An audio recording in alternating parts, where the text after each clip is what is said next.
हमसे बोला गया बेटा on comparing the ratios a1/a2, b1/b2 and c1/c2।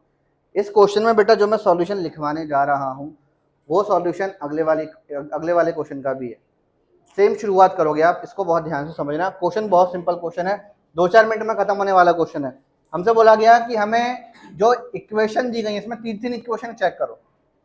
3 equation थी और इन तीनों इक्वेशन में हमें क्या बोला गया, ऐसा बोला गया हमें पता लगाना है बेटा कि ये इंटरसेक्ट एट अ पॉइंट है क्या, या फिर पैरेलल है, या फिर यार इंटरसेक्ट एट अ पॉइंट इसका मतलब हुआ इंटरसेक्टिंग लाइंस। मतलब वो मुझसे पूछ रहा है कि इंटरसेक्टिंग लाइंस है या फिर नहीं है। दूसरा क्या पूछ रहा है, पैरेलल है कि नहीं है।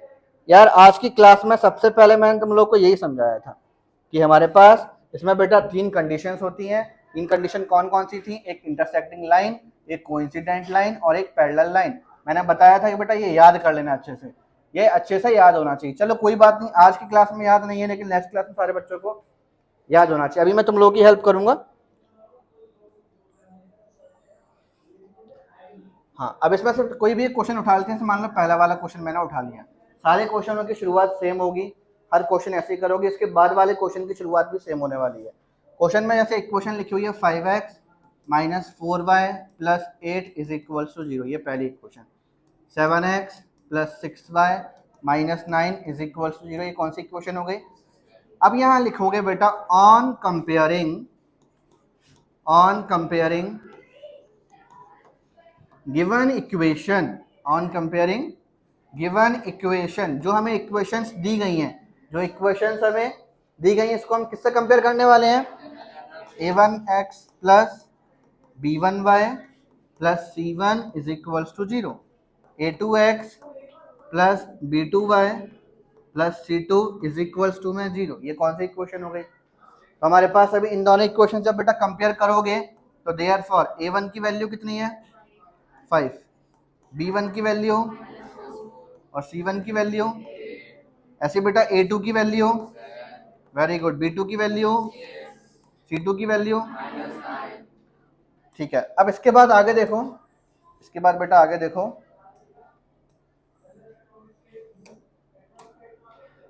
हमारे पास देयरफॉर जो हमने a1 a2 b1 b2 c1 c2 की वैल्यू निकाली, इसमें से सिर्फ शुरुआत की 2 वैल्यू नोट करो, सिर्फ शुरुआत की 2, इसकी बात कर रहा हूं मैं, c1 और c2 पे मत जाना। अभी शुरुआत की 2 वैल्यू नोट करो, बताऊंगा वो तीसरा वाला कब नोट करेंगे वो ध्यान से समझ लेना। पहले अपन ने ये नोट किया 5/7 और -4/6, ये 2 और 3 कटेगा कि नहीं कटेगा, कट गया। अब बेटा मेरी बात सुनना ध्यान से, 5/7 और -2/3, 5/7 और -2/3, क्या ये दोनों वैल्यू सेम है। अगर ये दोनों वैल्यू सेम होंगी तो हम इसमें बेटा ये थर्ड वाला नोट करेंगे। थर्ड वाला कब नोट होगा, जब ये दोनों वैल्यू सेम होंगी, लेकिन इसमें तो दोनों वैल्यू सेम नहीं है तो मतलब ये अनइक्वल हो गया।